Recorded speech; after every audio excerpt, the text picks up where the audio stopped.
Heading करना point number 23।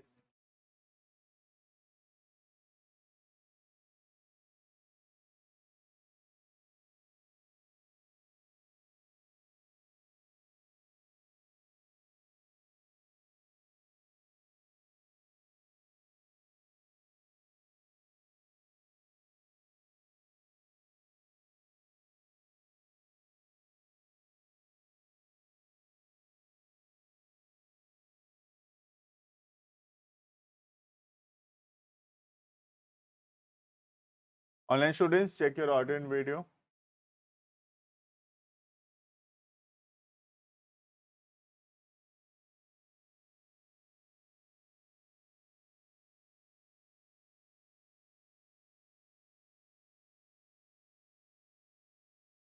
Check your audio and video. Mukta, Saanvi, Shiv, Neha, Priya Mittal. Check your audio and video.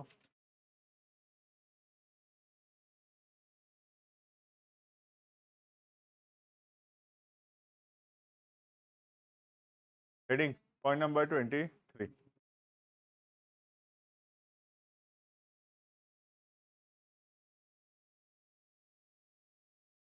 22 तक पढ़े थे हम लोग, देखना पॉइंट नंबर 22 है फुल एंड फाइनल सेटलमेंट। यहाँ तक हम लोग पढ़े थे, ठीक है।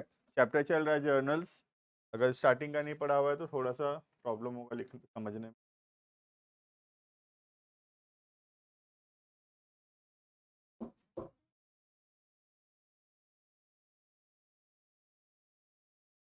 Point number 23 heading banking transaction.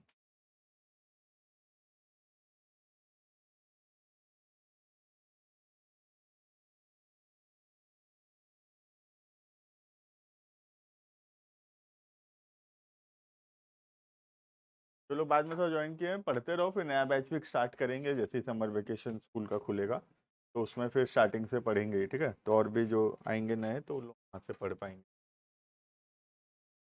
तो पढ़ते रहो अभी, बट एक नया बैच भी शुरू होगा, ठीक है।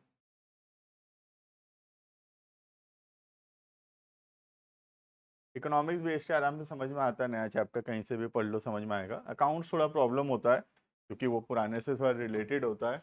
अगर पुराना नहीं पढ़ा हुआ है तो थोड़ा आगे का समझने में थोड़ा दिक्कत होगा, ठीक है।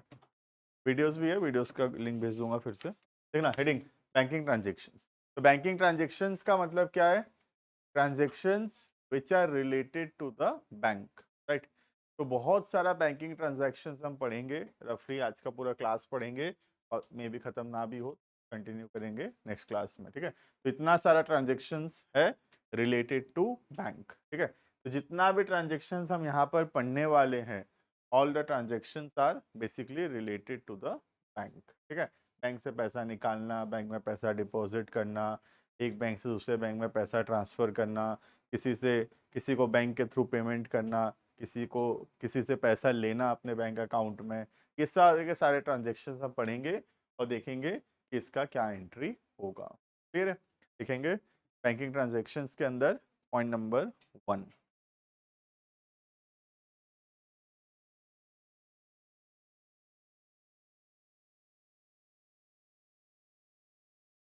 Open a current account. लिखते जाना फटाफट से, बातचीत नहीं। ओपन द करेंट अकाउंट, दो दो जन बैठो, कान्हा पीछे बैठ जाओ। Open the current account. Open the current account, तीन जन मत बैठो, कोई भी एक जन पीछे। ओपन द करेंट अकाउंट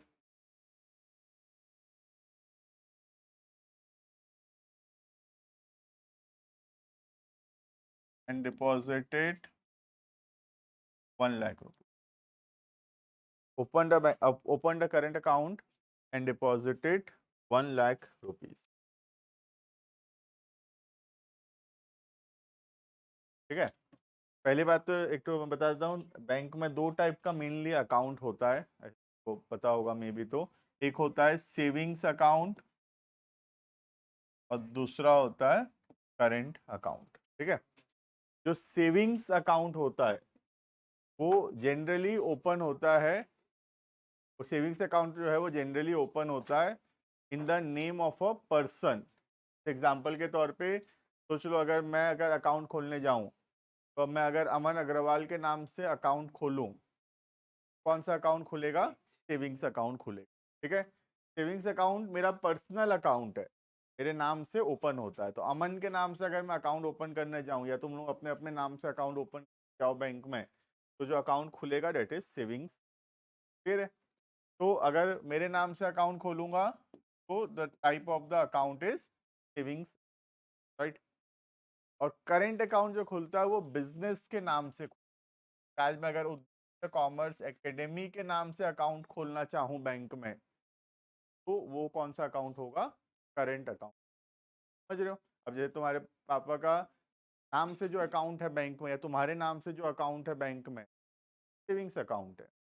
लेकिन तुम्हारे दुकान के नाम से जो अकाउंट है, तुम्हारे बिजनेस के नाम से जो बैंक में अकाउंट है, तो कौन सा अकाउंट है? Current account. क्लियर है ये? तो बिजनेस के नाम से कौन सा अकाउंट होता है? Current account. क्लियर है? तो हम यहाँ पे किसका बात कर रहे हैं? अकाउंटिंग के अंदर बिजनेस का ही बात कर रहे हैं हम। किसका ट्रांजेक्शन? Business transaction. तो हम कौन से अकाउंट का ट्रांजेक्शन यहाँ लिख रहे हैं? Basically current account transaction. Savings account से कोई मतलब नहीं है, हम सेविंग्स अकाउंट को रिकॉर्ड नहीं करते। ठीक है, कि हम अकाउंटिंग किसके लिए करते हैं? याद होगा स्टार्टिंग क्लासेस में, अकाउंटिंग हम बिजनेस का करते हैं, बिजनेस मैन का अकाउंटिंग थोड़ी करते हैं। We are doing accounting for the business, not for the business man, right. इसलिए हम किसका अकाउंटिंग कर रहे हैं यहाँ पे?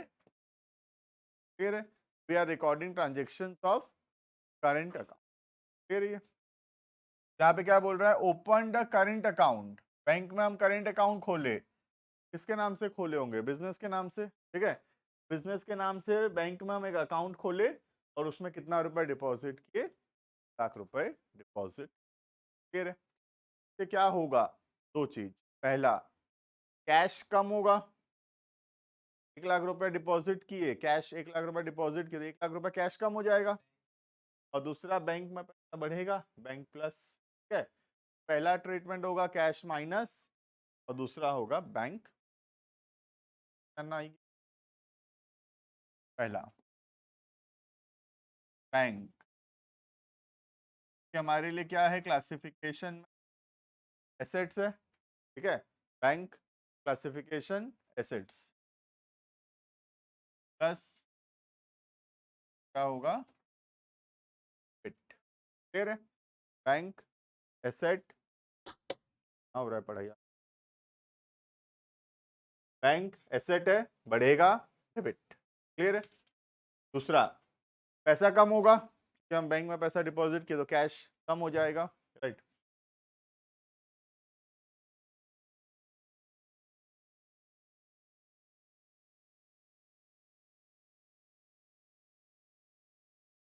One scene laughing will sit here. अभी से जो हंसा यहाँ नीचे बैठ के पढ़ेगा अच्छे क्लास। तो बैंक एसेट है, बढ़ेगा, डेबिट। क्लियर है ये? बैंक एसेट बढ़ेगा, डेबिट। क्लियर? दूसरा, पैसा कम होगा, तो कैश एसेट कम होगा, क्रेडिट। क्लियर? तो बैंक डेबिट होगा और कैश क्रेडिट होगा, right.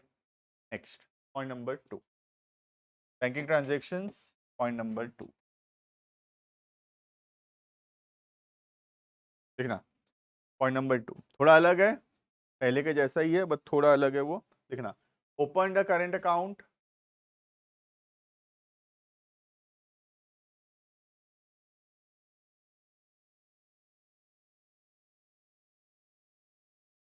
opened a current account and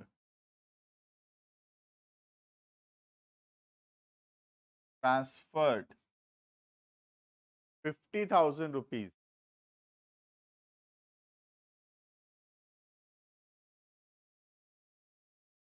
from the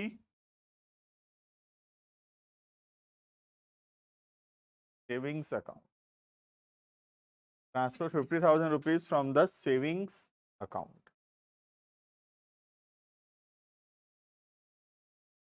एक मिनट टाइम है, कोई सोच के बताना चाहे तो बता सकता है। हिंट ये मैं बता सकता हूँ कि हम सेविंग्स अकाउंट को रिकॉर्ड करते ही नहीं है, वो तो मालिक का पर्सनल अकाउंट है। हम किसका अकाउंट को रिकॉर्ड करते हैं? Current account. हम बिजनेस का ट्रांजेक्शन को रिकॉर्ड करते हैं। We are recording transactions of the current account. We are not concerned about the transactions of the savings account. बताना है सोच के, बोलो समझ। Very good. एक बैंक बढ़ेगा क्योंकि बैंक में पैसा आया तो बैंक बढ़ेगा, और दूसरा सेविंग्स अकाउंट में पैसा कम हुआ, ठीक है, बट हमको सेविंग्स अकाउंट से क्या लेना देना है? हम किसका ट्रांजेक्शन रिकॉर्ड कर रहे हैं? करेंट अकाउंट का। हम बिजनेस का ट्रांजेक्शन रिकॉर्ड कर रहे हैं, ठीक है। तो मालिक अपने पर्सनल अकाउंट से बिजनेस में 50,000 रुपया भेजा, जैसे एग्जाम्पल के तौर पे मैं अपने अकाउंट से, अमन अग्रवाल के अकाउंट से 50,000 रुपया ट्रांसफर किया कॉमर्स एकेडमी, ठीक है। तो मालिक पैसा लगाया बिजनेस में। मालिक जब पैसा लगाता है बिजनेस में, कैपिटल, कैपिटल, ठीक है। क्या क्या होगा? एक, बैंक एसेट है, बढ़ेगा, डेबिट। और दूसरा, मालिक पैसा लगाया बिजनेस में, ठीक है। मालिक अगर पैसा लगाया तो क्या बढ़ेगा? कैपिटल बढ़ेगा। कैपिटल बढ़ेगा तो कैपिटल होगा। फिर थोड़ा इंपॉर्टेंट है काफी, आ जाएगा एग्जाम एग्जाम में, तो बहुत लोग रॉन्ग करेंगे। करेंट अकाउंट को बढ़ाएंगे, सेविंग्स अकाउंट को कम करेंगे, ठीक है, बट वो रॉन्ग होगा, क्योंकि सेविंग्स अकाउंट को तो हम रिकॉर्ड ही नहीं करते, वो तो पर्सनल अकाउंट है। हम तो बिजनेस का अकाउंटिंग करते हैं, बैंक का थोड़ी, ठीक है। We are recording transactions of Uddeshya commerce academy, we are not recording transactions of Aman Agarwal. समझ में आ रहा है? मेरा ट्रांजेक्शन थोड़ी रिकॉर्ड हो रहा है, मेरा बैंक में जो कुछ भी हो उससे कोई लेना नहीं है। हमको तो बिजनेस का अकाउंटिंग करना है, राइट। तो बैंक एसेट है, बढ़ेगा, डेबिट। बैंक एसेट है, बढ़ेगा, डेबिट, क्लियर है। और दूसरा, मालिक पैसा लगाया, कैपिटल, क्लासिफाइड एज कैपिटल ही है, बढ़ेगा।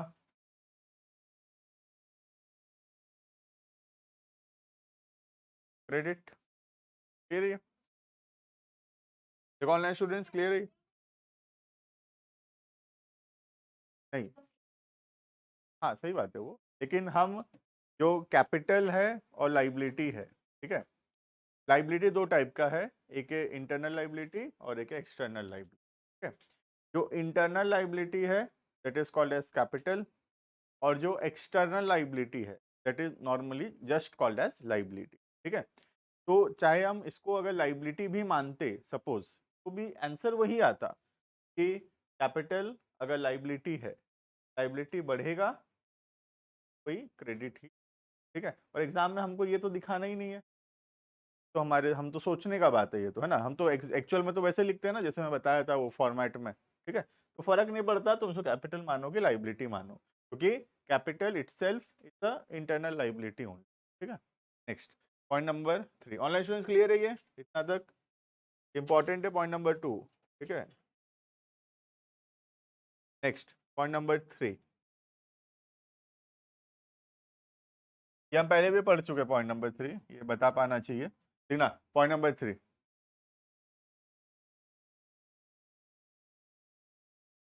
withdrawn 20,000 from bank, withdrawn 20,000 from bank for business या ऑफिस, फॉर बिजनेस या ऑफिस यूज। इजी है बहुत। हम बैंक से पैसा निकाले 20,000 रुपया क्योंकि बिजनेस में पैसे का जरूरत था, ठीक है। मुझे 20,000 रुपया कैश चाहिए था, तो मैं बैंक गया, 1,000 रुपया बैंक से निकाल कर ले आया। तो क्या होगा? पहला, बैंक में 20,000 रुपया कम हो जाएगा, बैंक में 20,000 रुपया कम हो जाएगा।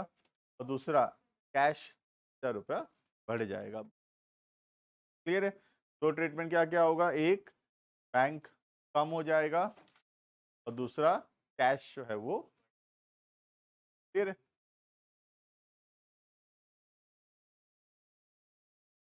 फर्स्ट, बैंक क्योंकि क्लासिफिकेशन है एसेट का, कम हो रहा है,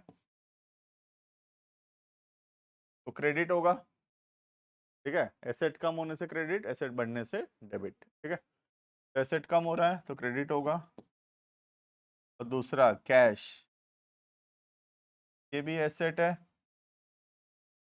ये भी बढ़ेगा, तो ये क्या होगा, डेबिट होगा। क्लियर है। यहाँ पे कैश जो है वो डेबिट होगा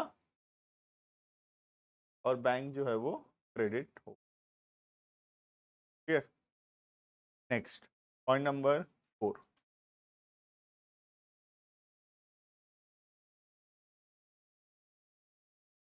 withdrawn 10,000 from bank for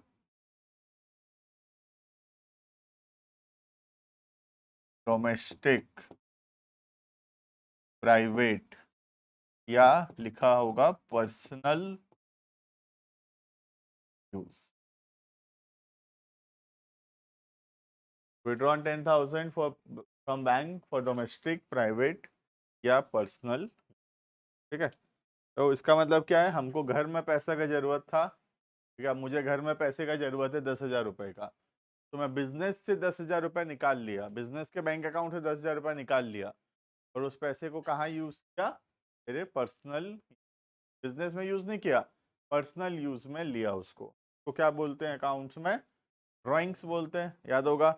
drawings का मतलब क्या था, amount withdrawn by the owner for personal use is called as drawings, ठीक है। क्या क्या होगा यहाँ पे, एक, बैंक में पैसा कम हो जाएगा, पहली बात तो बैंक से पैसा निकाले, बैंक में पैसा कम होगा। और दूसरा ड्राइंग्स आएगा, ड्राइंग्स की वजह से क्या होता था, याद होगा, तो कैपिटल कम हो जाता है ड्राइंग्स के, देखना।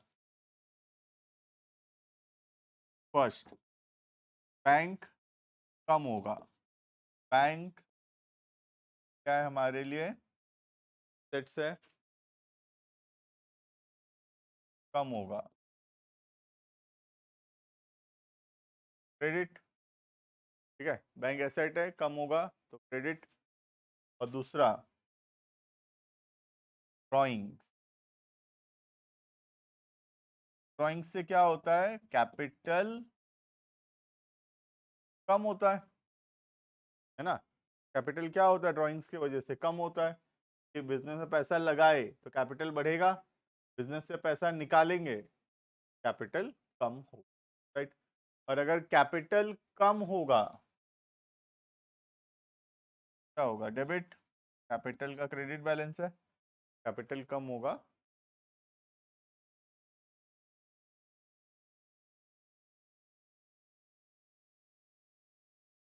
फिर ये। तो पॉइंट नंबर 3 और 4 में बस थोड़ा थोड़ा डिफरेंस है, बस उसका ट्रांजेक्शन का रिकॉर्डिंग में काफी फर्क आ जाएगा। 3 में बोला है कि पैसा निकाले, लेकिन उसको कहाँ यूज किए, बिजनेस में यूज या ऑफिस में यूज, ठीक है। और चौथा में बोला है पैसा निकाले बैंक से, लेकिन उसको घर के यूज के लिए लिए, पर्सनल यूज के लिए, ठीक है। तो अगर यहाँ पे पर्सनल यूज है तो ड्राइंग्स आ जाएगा, और अगर बिजनेस का यूज है तो कैश बढ़ेगा। क्लियर। नेक्स्ट पॉइंट नंबर 5, तो एक चीज लिखा नहीं रहा हूँ, खाली बता दे रहा हूँ। अगर सिर्फ बोला होता लेट से विड्रॉन 20,000 फ्रॉम बैंक, और क्वेश्चन में ये बोला नहीं है कि वो बिजनेस के यूज के लिए है या फिर वो पर्सनल यूज, ठीक है, तो हम उसको हमेशा बिजनेस का यूज ही मानेंगे, ठीक है।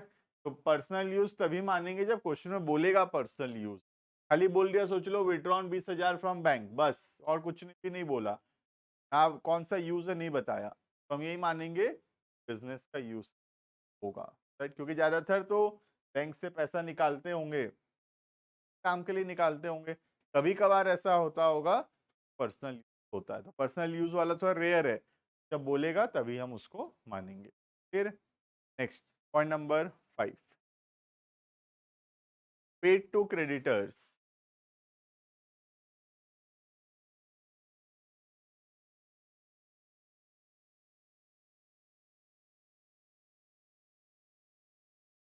Paid to creditors 5,000 by check.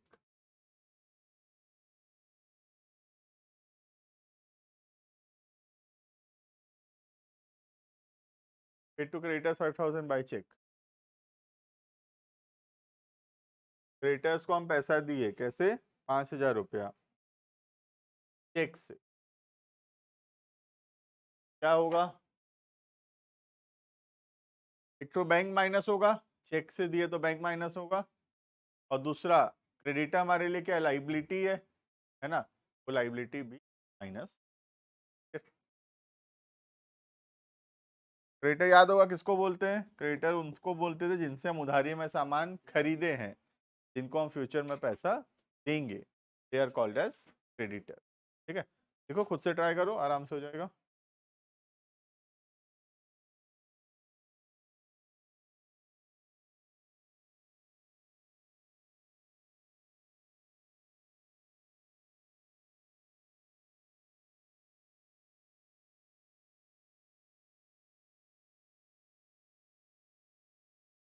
Minus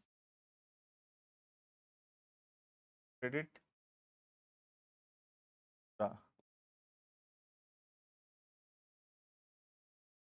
creditors liability minus debit.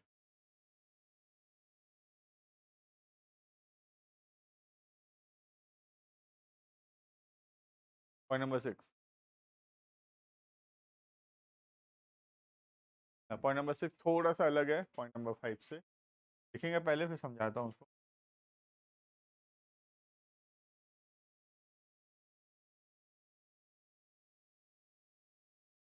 Paid to creditors 5,000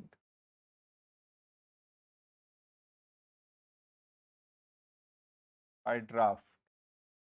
Paid to creditors 5,000 by draft.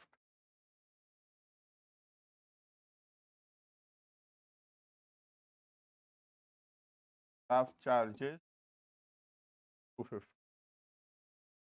Paid to creditors by draft. Draft charges 50.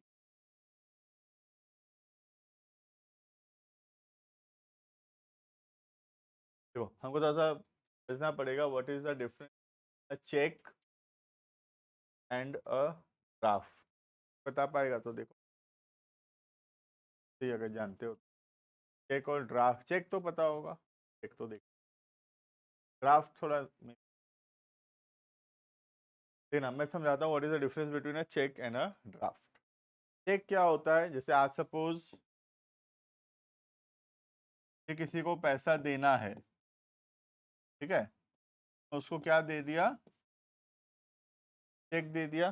ठीक है, चेक बुक होता है, चेक बुक में नाम लिखा, अमाउंट लिखा, डेट लिखा, sign किया, पढ़ के दे. ठीक है, तो मैं 5,000 रुपये का चेक दे दिया. अब सामने वाला क्या करेगा? उस चेक को अपने बैंक में जाके दे देगा, उसके अकाउंट में 5,000 रुपये आ जाएगा.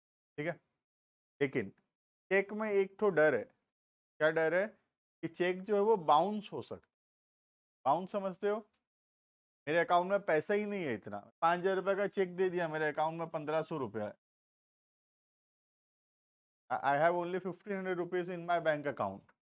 ठीक है, बट मैं चेक बना के दे दिया 5,000 रुपये. सामने वाला जब चेक को बैंक में लगाएगा तो वो चेक बाउंस हो जाएगा, फेमसली कॉल्ड एज डिसऑनर बोलते हैं. ठीक है, तो बाउंस या डिसऑनर हो जाएगा वो चेक. ठीक है, तो चेक में क्या डर है? चेक में ये डर है कि चेक जो है वो बाउंस हो सकता है, डिसऑनर हो सकता है. ठीक है, तो इसी प्रॉब्लम को देखते हुए एक और डॉक्यूमेंट होता है, वही पेमेंट करने के लिए यूज होता है, उसको बोलते हैं ड्राफ्ट. ड्राफ्ट बिल्कुल चेक के जैसा ही होता है, लेकिन जैसे चेकबुक हमको पहले से मिल जाता है, हम अपना मर्जी से अमाउंट भरते हैं और नाम वाम लिखते हैं, साइन करते हैं, दे देते हैं. चेकबुक हमको पहले से बैंक दे देता है, जब अकाउंट खोलेंगे तब चेकबुक साथ में दे देते हैं. लेकिन ड्राफ्ट ऐसा नहीं होता. हमको बैंक जाकर फॉर्म भरकर नाम वाम सब भरना पड़ेगा, किसको हम ड्राफ्ट देना चाहते हैं. बैंक हमको ड्राफ्ट इशू करके. ठीक है, ड्राफ्ट क्या है? ड्राफ्ट डिसऑनर नहीं हो, ड्राफ्ट बाउंस नहीं. ड्राफ्ट हमको तभी मिलेगा, 5,000 का ड्राफ्ट हमको तभी मिलेगा जब हमारे अकाउंट में 5,000 से ज़्यादा हो, ठीक है, तभी बैंक हमको 5,000 का ड्राफ्ट बनाकर दे। तो आज मुझे सोच लो किसी को 5,000 रुपया देना है बाय ड्राफ्ट, मैं क्या करूँगा, मैं बैंक जाऊँगा, एक फॉर्म भरूँगा, बैंक चेक करेगा मेरे अकाउंट में उतना पैसा है कि नहीं है, उतना रुपया को लॉक कर देगा, मैं उसको कर पाऊँगा अब, और ठीक है, और उतना रुपया का ड्राफ्ट बना के ड्राफ्ट सामने वाले को दूंगा, सामने वाला अपने बैंक जाएगा पैसा उसको, ठीक है। तो चेक और ड्राफ्ट का यूज सेम है, पैसा देने में काम आता है, बट फर्क इतना है, चेक जो है वो बाउंस हो सकता है, पैसा ना होगा तो बाउंस हो सकता है, पर ड्राफ्ट जो है वो बाउंस, पर ड्राफ्ट बनाने का खर्चा लगता है, तो बोलते हैं ड्राफ्ट चार्जेस। फिर ड्राफ्ट अगर बनवाओगे बैंक तुमसे चार्जेस। फिर एग्जाम्पल के तौर पे, आज जैसे एग्जांपल सोचो मैं कोई बहुत बड़ा कंपनी का फ्रेंचाइजी ले रहा हूँ बरगढ़ में, let's say suppose I am taking a franchise of, let's say Domino's, Domino's का फ्रेंचाइजी खोल रहा हूँ बरगढ़, ठीक है। तो अब डोमिनोज वाले को मैं फ्रेंचाइजी फी करूंगा, लेट्स से सपोज, मुझे नहीं पता कितना होता है, let's say 50 lakh rupees, 50 lakh रुपया ये फ्रेंचाइजी फी पे करना है डोमिनोज, ठीक है।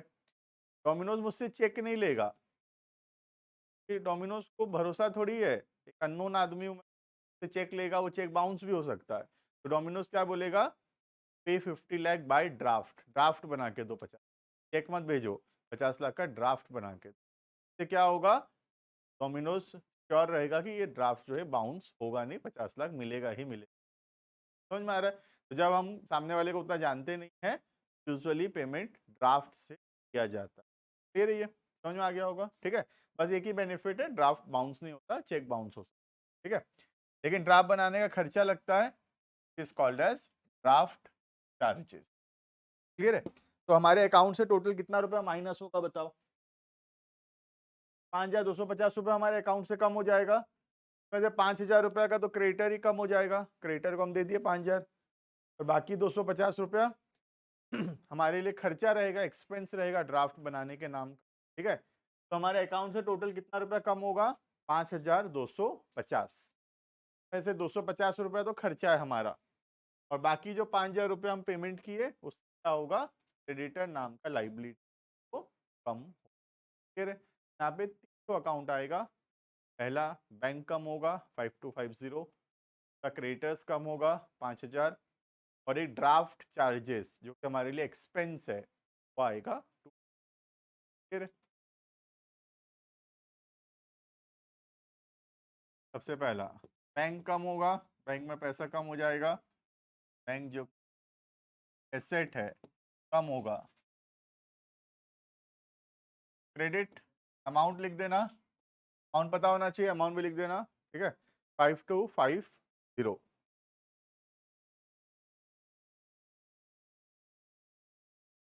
Right down the amount also 5250, ठीक है।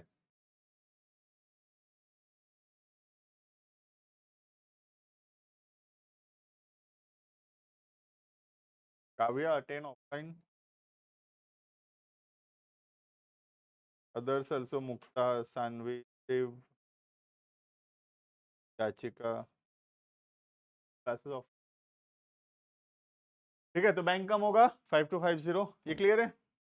दूसरा 5 लाख, उसमें से 5,000 रुपये किसको दिए, क्रेडिटर को, क्रेडिटर जो कि क्या है, लाइबिलिटी है, कम होगा,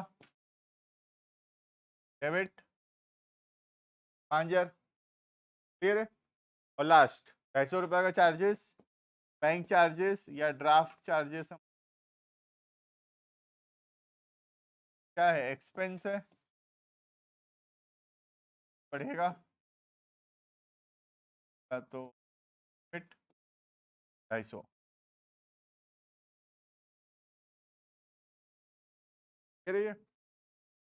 you can see the difference between 5 and 6, 5 में भी किए और 6 में भी पेमेंट किए, 5 में amount is paid by way of a cheque and 6 है ड्राफ्ट, क्लियर है।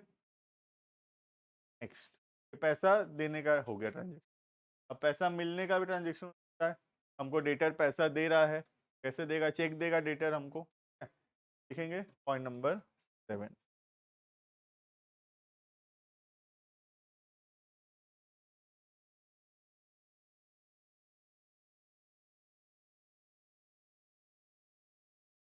received a check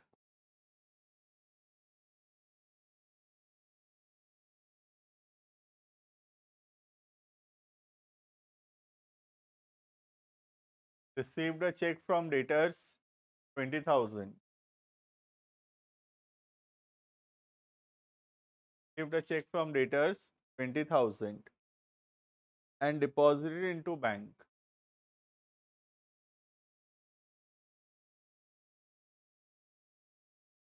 समझना बहुत इंपॉर्टेंट है अभी जो हम पढ़ रहे हैं 7, 8 और 9 3 पॉइंट जो पढ़ेंगे. Received a check from debtor 20,000 and deposited into bank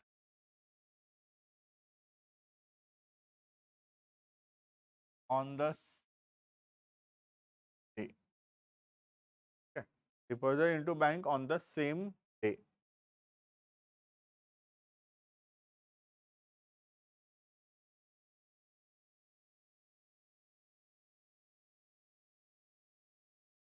देखना मीनिंग समझना बहुत इंपॉर्टेंट है ये है, लेकिन बाद वाला सा ध्यान देना का मतलब क्या है इसका. देखना हमको डेटर एक चेक दिया.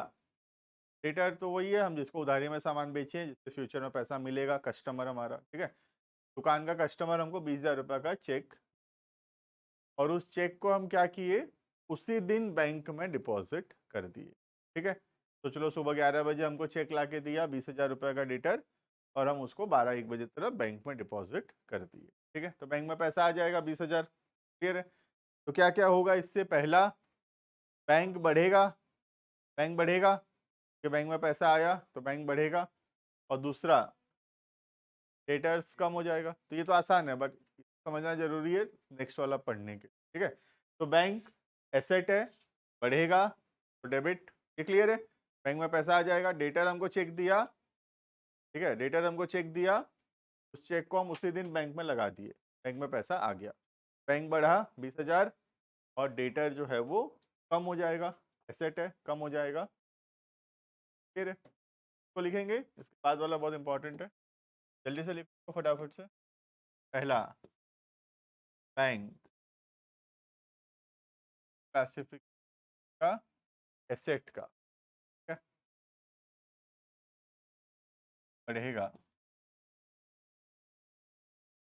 Debit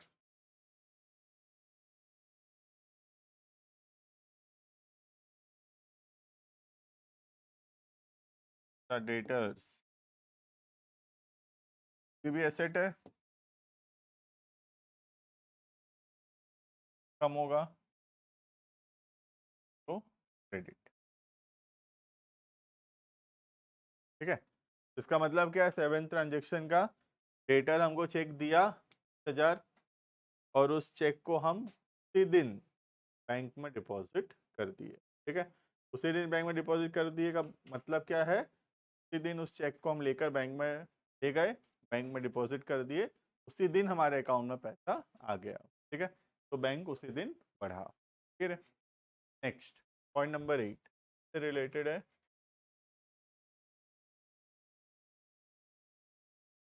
received a check of 10,000 from debtors. Received a check of 10,000 from debtors, but not deposit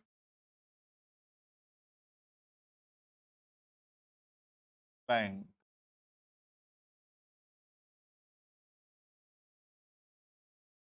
on the same. But not deposited into bank on the same. ठीक है. इसका मतलब क्या है. डेटर हमको चेक दिया. ठीक है. डेटर हमको चेक दिया. सोच लो डेटर ये चेक ला के दिया हमको. ठीक है. Debtor has given us the cheque. Cheque को हम लिए और इसको बैंक में डिपॉजिट करना चाहिए, पैसा आ जाएगा. सोच लो आज मैं बिजी हूँ, आज मुझे और कुछ काम है. मैं क्या किया, चेक को ड्रॉ में रख दिया. तो 2-3 दिन जब बाद जब फ्री रहूंगा बैंक में डिपॉजिट करूंगा. हो सकता है ऐसा भी तो हो सकता है ना. थोड़ी पैसा का हड़बड़ी है हमको कि अभी मिला अभी गए बैंक पैसा लेने. ठीक है. हो सकता है हम 2-4 दिन बाद भी उसको डिपॉजिट करें. राइट. तो वही बोल रहा है यहाँ पे कि 10,000 रुपये का चेक मिला डेटर से, लेकिन हम आज बैंक गए नहीं पैसा लेने, हम बाद में जाएंगे, बाद जाएंगे बैंक से पैसा लेने, right. This is possible in real life, ठीक है। या फिर एग्जाम्पल के तौर पे सोच लो शाम को 8 बजे ला के दिया चेक, बैंक तो बंद हो गया होगा, तो उस दिन तो जा भी नहीं सकते। आफ्टर बैंकिंग आवर्स अगर ला के दिया तो उसका मतलब क्या है, उस दिन तो डिपॉजिट हो नहीं सकता, वो नेक्स्ट डे ही डिपॉजिट हो, ठीक है। तो क्वेश्चन में बताने का स्टाइल होता है ये, क्वेश्चन में लिखेगा receive the cheque of 10,000 from debtor after the banking hours, का मतलब क्वेश्चन बताना चाहता है नॉट डिपॉजिटेड ऑन द दिन, डिपॉजिट नहीं हुआ होगा। शाम को 8 बजे 9 बजे चेक मिलेगा, बैंक तो खुला नहीं होगा ऑब्वियसली, तो उस दिन तो डिपॉजिट हो नहीं सकता, कि नेक्स्ट डे ही वो डिपॉजिट हो।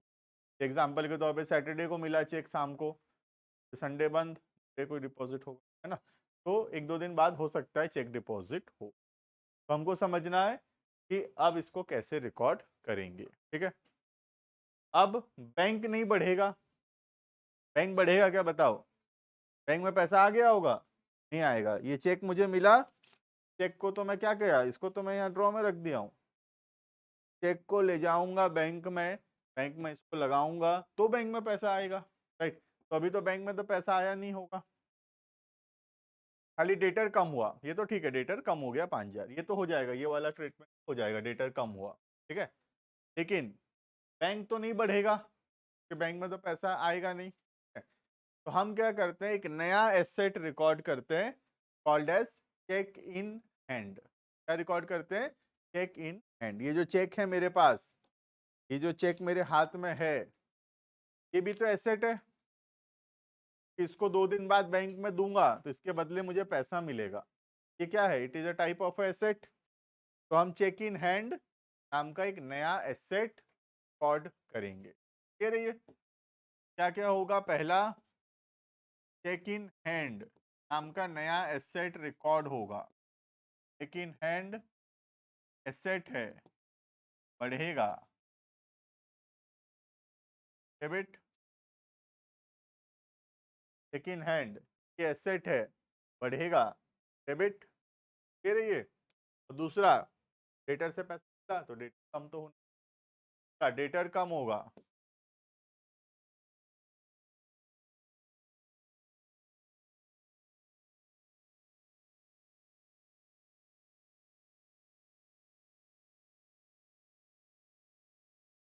ये रहिए।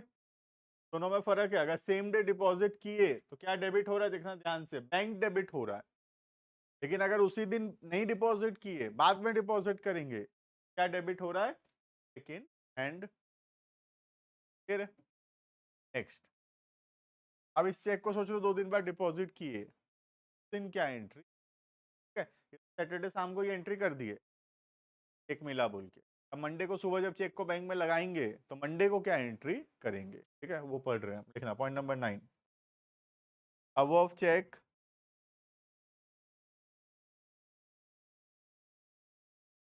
deposited into bank. जो ऊपर वाला चेक था उसको हम बैंक में डिपॉजिट कर दिए, खुद सोचो क्या होगा। Very good, cheque in hand कमेगा और बैंक बढ़ेगा, करेक्ट, ठीक है। चेक इन हैंड कमेगा और बैंक बढ़ेगा, क्लियर। लिखो फटाफट से,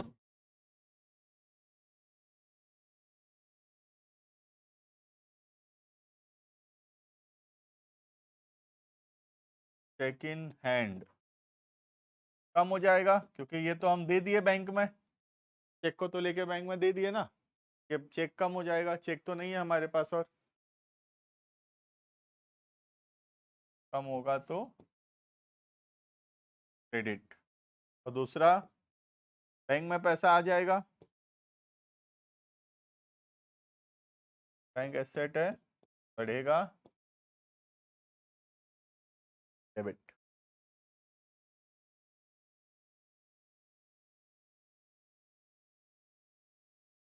डाउट है इसमें, ठीक है। तो 0.7, 8 एंड 9 इंपॉर्टेंट है बहुत, ध्यान देने का जरूरत है, जब भी हमको डेटा से चेक मिले वो सेम डे डिपॉजिट हुआ है या फिर नहीं हुआ। ठीक है, देना 7 में जो एंट्री हुआ 8 और 9 कंबाइन करने से वही एंट्री होगा।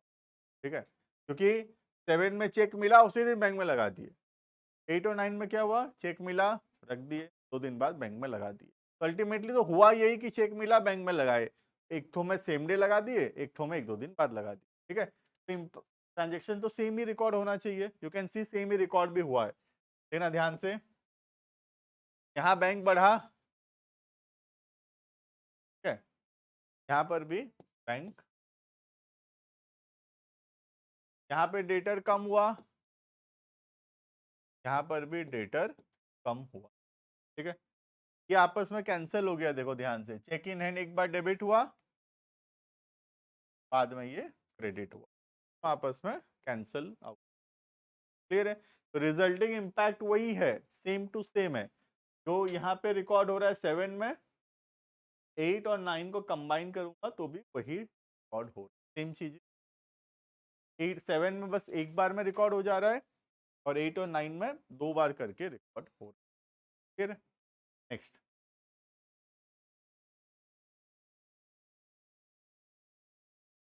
Number 10,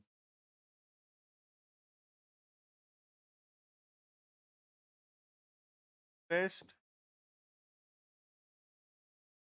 charge, interest charge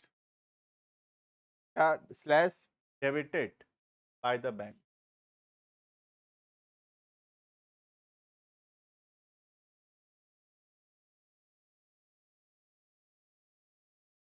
1000। एक और लिखा रहा हूँ, फिर दोनों एक साथ पढ़ेंगे, और जगह छोड़ के लिख देना। इंटरेस्ट अलाउड या क्रेडिटेड बाय द बैंक 1000। ठीक है, दोनों में फर्क बता रहा हूँ अभी।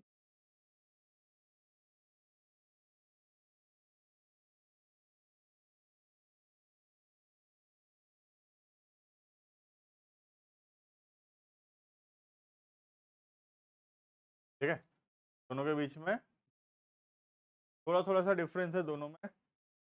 इंटरेस्ट चार्ज या डेबिटेड का मतलब होता है बैंक हमसे इंटरेस्ट ले रहा है, हम बैंक से कुछ लोन वोन लिए होंगे, के बदले बैंक हमसे इंटरेस्ट ले रहा है, तो यहाँ पे इंटरेस्ट हमारे लिए एक्सपेंस है, खर्चा है। ठीक है, और दूसरा इंटरेस्ट अलाउड या क्रेडिटेड बाय द बैंक का मतलब है बैंक में हम जो पैसा रखे हैं के ऊपर बैंक हमको इंटरेस्ट दे रहा है, ये इंटरेस्ट हमारे लिए इनकम है। यहाँ समझ में आ रहा है, जब बोलेगा इंटरेस्ट चार्ज या इंटरेस्ट डेबिटेड बाय बैंक, मतलब एक्सपेंस है, खर्चा है हमारे लिए, हम इंटरेस्ट दे रहे हैं बैंक को। ठीक है, क्यों दे रहे हैं, कुछ लोन वोन लिए होंगे उसके बदले हम बैंक को इंटरेस्ट दे रहे हैं। ठीक है, और दूसरा इंटरेस्ट अलाउड या क्रेडिटेड बाय द बैंक का मतलब है कि हम बैंक में पैसा रखे थे के बदले बैंक हमको इंटरेस्ट दे रहा है।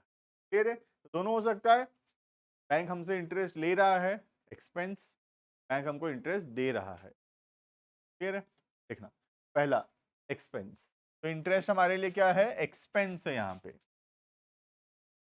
कि बैंक हमसे इंटरेस्ट ले रहा है, interest is an expense, expense बढ़ेगा, डेबिट है ना, एक्सपेंस बढ़ेगा तो डेबिट,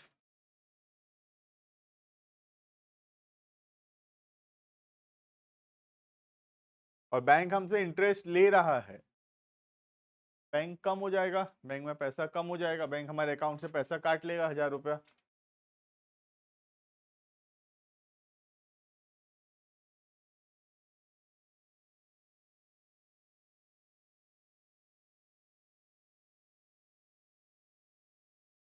फिर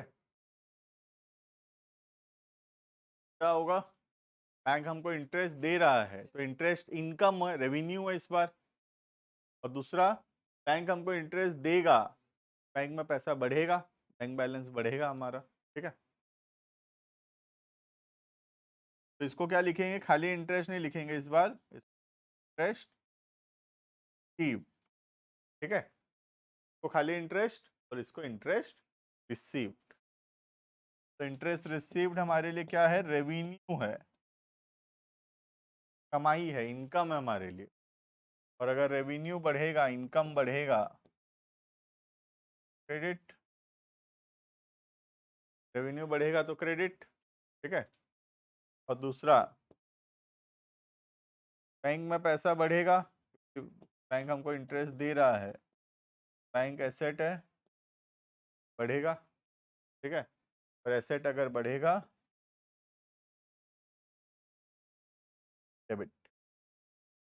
को समझ में आया कि नहीं इतना, ठीक है। This is all about interest charge debited या अलाउड या क्रेडिटेड, ठीक है। अभी खत्म नहीं हुआ बैंकिंग ट्रांजेक्शन, और आधा क्लास से ज़्यादा लगेगा अभी, ठीक है। इतना पढ़ेंगे हम लोग, बाकी यहाँ से नेक्स्ट क्लास।